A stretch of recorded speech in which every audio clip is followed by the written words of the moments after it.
We are live. Andy, thanks so much for joining me this morning. Everybody, if this is your first time tuning in, my name is Robbie Martin, and the name of this series is still to be determined. I'm leaning towards Tech Talk in 10, but this conversation may run 15 or 20 because we've got a lot of good stuff to chat about. My name is Robbie Martin. Professionally, I work for an open source application security company called Sonatype. But today's conversation is going to revolve around the guest to my left and maybe right on your screen, Mr. Andy Purdy, who is the Chief Security Officer, CSO at Huawei USA. So, Andy, good morning and thanks for joining. Thank you. It's a pleasure to be with you. Likewise, I've been excited and looking forward to this conversation. So, we'll get into things in just a couple of minutes in terms of what Andy and I are going to be talking about. But, Andy, if you could give a quick introduction and a background, I know you've been involved in the private sector and the commercial sector, and you've worked on projects with the federal government, and professionally currently you're in the CSO role with Huawei. But if you could give us a quick overview of your career arc and what you're doing currently, we'll start there and then we'll work into the conversation. Great, thanks. Yeah, I started at Huawei 10 years ago this July.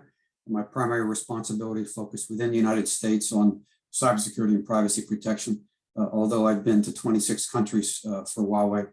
I had a lengthy career working in the law as a federal prosecutor, congressional counsel, et cetera. And I took 5 years off to be a network news producer for CBS and NBC. Then I moved over to the White House staff, part of the team under Richard Clark and Howard Schmidt, helping to draft the U.S. national strategy to secure cyberspace. Went over to DHS and helped launch that cyber effort, led that for a little over 2 years, and then moved into the private sector, working with a number of startups and advisory role. And then worked as chief cybersecurity strategist for Computer Sciences Corporation. So you've done a couple things. And appreciate you joining, Andy. Again, like I said, it's probably a little bit of a fanboy moment, but to give everybody the background, Andy and I met at a conference a couple of weeks back where Sonatype CEO Wayne Jackson was leading a boardroom breakout on software supply chain hygiene and security. And that's been a hot topic in my world, Andy. And obviously, I'm a little bit in the open source software supply chain bubble because I talk about it every day.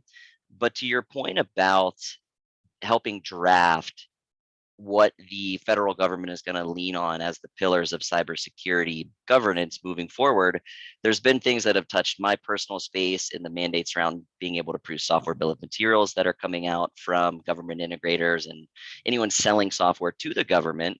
But I'm curious to hear your thoughts on what you see as the biggest threats currently from a cybersecurity space. Well, you touched on one of the biggest areas. It's really a category, and that's the supply chain attacks.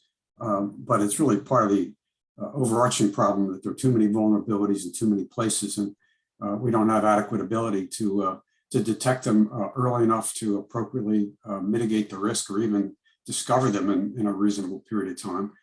So fortunately, there's an awful lot of good things that are happening that I think are going to help bring about a better risk posture if we can maintain our focus. So some of these cyber attacks about 18 months ago, SolarWinds, Microsoft Exchange Server, kind of served as another wake-up call for leaders in government and the private sector. And it kind of looks like there is a greater seriousness, a greater focus, a more commitment of resources to trying to raise the defenses of our government networks and systems, trying to incentivize the same for our critical infrastructure in the private sector.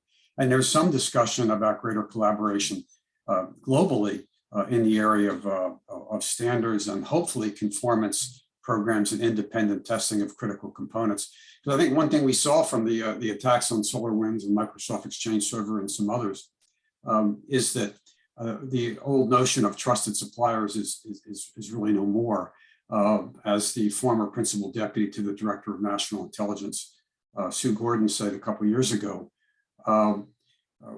we have to presume dirty networks, and we have to have the ability to do our business over those dirty networks. And a week or two ago at the big 5G summit in Austin, Texas, a representative from the Department of Defense was making the same point that given what they need to be able to accomplish, and they need to have confidence they're going to be able to do it, having confidence that despite the fact that the networks are or are likely to be dirty, that we need to be able to do our business in a secure and resilient fashion. And so the recognition of that in trying to deal with things like supply chain risks with tremendous leadership from NIST and the public-private collaboration in the United States, gives me some modicum of hope for the future. I think that's great insight, Andy. And what you said kind of resonates for anybody listening that's not overly familiar with digital and software supply chains. If you think about folks like Edwards Deming, who was a pioneer in the heavy manufacturing supply chain methodology, one of his core pillars that he spoke around was to what you just suggested, Andy, in that the known good or assumed good suppliers is a little bit out the window. We've got to be a little bit paranoid about network health, about health of this software. But you also mentioned a broader point that I thought was interesting about globalizing the standards of how we're going to approach this almost societally and from a government level. But I think as a layperson and a lot of people that just get their information from major news outlets, the only thing that you hear from a international cybersecurity perspective is that everybody's at each other's throats. The US is weaponizing our digital and hacking capabilities, and we have to do that because all of these other countries are doing the same for us. So to your point about that, what can be done to bring everybody to the same table, both from a governmental perspective, but also from a private organization perspective? How can we get everybody to the same table to your point, standardize some of these? Well, frankly, I don't know, with a couple of exceptions, whether we need to all be at the same table. I think when we look at some of the areas where there's progress being made and where additional progress can be made, the idea that there can be discussions, sometimes not even including both of the two main protagonists. So I remember a few years ago now, when the East-West Institute was kind of leading this effort to try to bring together multilateral discussions, I participated in talks on the private sector side between China, the US, and India, and this took place in India.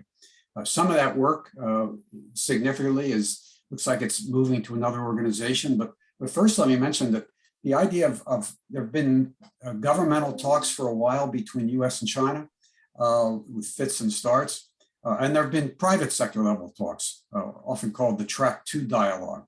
I refer folks to the National Committee on US-China Relations. I think their last report from such meetings was 2019, but they're trying to continue having events like I saw they've got one June 2nd on the future of US-China strategic research collaboration and security.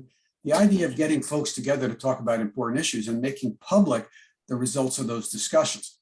So fast forward to what the Stimson Center is doing. They work for a while in having discussions between Chinese and American military officers, the so-called Sanya dialogue. And what they're proposing is to move toward part of what you're talking about. It's at least on the private sector context, industry-led futures commission that would bring together private sector officials from China and the US. And the idea is to facilitate what they call cutting edge industry to industry dialogue between the two countries.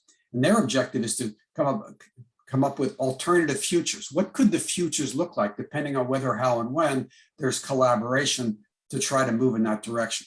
There are other groups. You've got the international effort under the umbrella of the UN group of governmental experts. The efforts for cyber norms is an area that there's been some private sector participation, but frankly, I think there needs to be much more, and there need to be some new dynamics brought into the concept of cyber norms so we can have a little greater accountability. Because if you don't have clear rules, you don't have visibility, you don't have conformance programs and testing, and you don't have some kind of accountability if different players in the shared responsibility, which is cyberspace risk, then you're not going to be able to sufficiently motivate or incentivize action. You've got global cooperatives such as the Paris Call, which is very important. You've got the Tech Accords, sort of led by Microsoft, the Charter of Trust, led by Siemens. But just to use one example, in the area of the software bill of materials, I participated for a while in the Commerce Department NTIA initiative that helped flush out the SBOM initiative before it was referenced in President Biden's cybersecurity executive order from a little over a year ago. what folks don't realize is that industry sectors or subsectors, they need to work together to flesh out the particulars of the SBOM, software bill of materials, for that particular subsector. You don't create one thing and it works for everything. Sure. So I'm hoping, and I call on the major telecom operators in the world and all of our competitors, let's work together to create the SBOM specifics regarding to the telecom equipment that goes into the various operators around the world.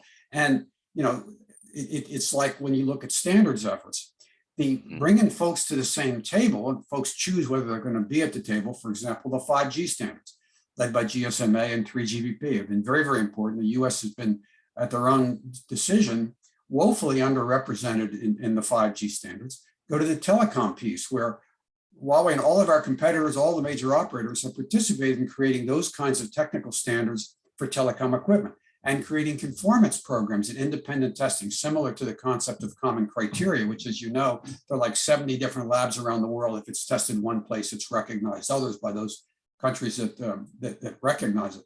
So we need the same kind of thing for telecom equipment, the Network Equipment Security Assurance Scheme, NESAS. And that folks need to say, okay, that's a great start. It's a baseline level of assurance. The global community needs to say, even if some folks don't want to do hard work, we've got to raise that level of assurance to a much higher level. Because given that the concept of so-called trusted suppliers is of little, if any, value, we need to come up with really strong assurance levels of protection with specifics, requirements, and that would require and permit and facilitate independent testing of critical components, regardless of whatever the country is or whoever the manufacturer is. So those are some ways that the community come together. There are also things like, you may have seen the Secure Open Source Software Initiative, which is a $150 million initiative in the US led by Linux and the Open Source Security Foundation. I got to give a plug to our CTO from Sonatype, Brian Fox, who was a part of that panel. So continue. And that moving forward, as they're trying to raise the 150 million, the idea of moving toward open source, not just open source, where there's the interoperability of some things, but open source where there's been security assurance, facilitated, and open source that doesn't say you have to use a particular proprietary X, Y, and Z, that it can be interoperable. So we're very active, for example, in open source in cloud and our Harmony operating system, which is not about a replacement to Android. It's really about device-to-device connectivity. And so we've got hundreds, if not thousands, of developers around the world who want to create products that can work on that platform. And that creates interoperability, even of the chips, even of the hardware. And that promotes greater competition, which in turn promotes greater innovation, greater insurance. So I don't know how soon there's going to be everybody at the same table, but there are a number of tables, and the idea of trying to encourage people who kind of sort of have an expertise to bring it to those venues is important. Because what you see around the world, we've got, like 190 countries. Within each country, there are certain regulatory, statutory requirements. There are industry priorities. There's certain level of maturation of the cyber ecosystem, whether it's sort of 5G or later technologies. And the work in there is the kind of collaboration to understand the risk environment, the business objectives, trying to understand what's necessary to address risk, promote resilience. And those lessons learned, those insights can be shared in the broader international community to bring those to bear to try to come up with a consensus-based approach to what should be required, who should be responsible for it, whether it's the operator, whether it's the telecom equipment supplier, whether it's some kind of a third-party partner. Much greater clarity, much greater transparency into that. And frankly, sometimes when everybody comes to one table, things can be so watered down that you get to have a kumbaya statement at the end, and everybody can say, "We signed on. We did it." We've got to really make demonstrable progress, and part of that has to be trying to create a global security system where there's accountability, which an organization doesn't do what they're supposed to be doing, they're going to be held accountable in a meaningful way. Sure. So maybe not the same table, but maybe multiple tables at the same dinner party. So I appreciate the insight into how these conversations are actually had in the real world, Andy, and who are the players and who are the committees and what the approach that they're taking. You spend a lot of time talking about the advancements and what's coming next from a telecom in a hardware perspective. But the last thing that I really wanted to touch on, and I'm excited to hear your answer on it, whether it's telecom related or not, what piece of, whether it be Web3 type of applications or 5G advancement, what technology or kind of burgeoning new piece of tech are you most excited about right now? Well, it's interesting. I guess I would choose to frame it in a slightly larger context. When we look at what is happening in a few places in the world of what can really happen with 5G enabled technologies, and in too many places, you've got a 5G phone in a particular part of a particular city or cities in the country. But the idea of digitalization of everything, that moving toward an intelligent world, that large concept, I think, is fundamental to the future of mankind. And frankly, part of that is the question of, okay, as we move toward 5.5G and we move toward 6G, what are the technological capabilities are necessary to make it happen? We've estimated that connectivity, the capability of connectivity has to increase about 100-fold every 10 years. And so some of the scientific doctrine, some of the principles that talk about the limitations of the technology, we as a global community, we've got to collaborate to research those, and we've got to get breakthroughs to those, because the simple passage of time, simply rolling out the 5G enabled technologies, isn't going to necessarily mean we have the full technological capabilities. And I'll cite two. One is the Shannon limit, which is the amount of error-free data that can flow through a particular channel in a particular period of time. We are pushing up on that limit in the world. Moore's law, how quickly the computing capacity expands with the cost reducing, is coming up upon those limits. We need to have the global community participate in research to focus on those things. And we've said in our recent release of our annual report that we're going to continue to participate in the technical standards, security and academic publications, sharing our papers as we make progress with partners on trying to move back those technological limitations so mankind can reap the benefit of that. So it's kind of like you don't need to let us do business in the United States. Let's work together and share information for the good of the global community. I think that was when I heard you speak at that boardroom, Andy, that was the most passionate thing I probably heard you say, was something similar to that, is regardless of the broader public opinion of Huawei in the States, I appreciate your sentiment in that, okay, don't let us do business here, but let us participate and share our R&D and share what we know. And it seemed like you were upset a little bit that, speaking back to tables, that you all weren't even allowed to be a part of the conversations to some extent. Well, I appreciate your comment. Frankly, from my perspective, I look at it from the perspective of an American, that I don't think we are doing enough in America to promote our technological advantage and advancement. And we're not doing enough to maintain our overall technological lead over China. I mean, it's not in everything, but it's in a lot of things. And I think there's a greater effort now, and some was discussed at the big 5G summit in Austin a couple of weeks ago. But the idea of saying, what are the technological challenges that America needs to overcome? What is the workforce we need for the intelligent future? We need a future of work strategy, figuring out how do we come up with, how do we train, how do we educate the employees that America needs to continue to lead, to bring the benefits of technology to our people and our organizations. And frankly, let's not be closed-minded, and let's look at what's happening in the rest of the world. At that summit in Austin, some folks were saying, well, by the time 6G comes out, then a bunch of the 5G stuff will eventually come along. Well, I guess historically that's the case, but US, look at what's happening in some of these major countries in the world. Let's look at some of the 5G enabled technologies in terms of green energy, in terms of healthcare, in terms of manufacturing efficiency, in terms of safe mining, in terms of green farming, green fisheries, all these kinds of benefits, and digital power. How can we better create the ability to generate from green technologies and store and transmit that energy around the country? Mm-hmm. There's tremendous amount to learn from the rest of the world.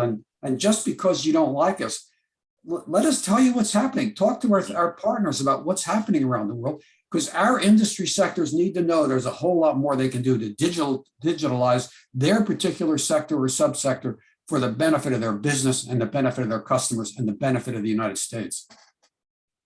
I can't think of a better closing statement than what you just said, Andy. So thank you so much for your insight, for your passion, for all of the awesome nuggets that you just shared with everybody. Appreciate your time. We'll wrap this up and I'll click pause on this and we can debrief after this. But Andy Purdy, thanks so much for jumping on with me. Again, my name is Robbie Martin. This is going to be an amazing series. So thanks for tuning in, everybody. Thanks, Andy. You're welcome, Robbie.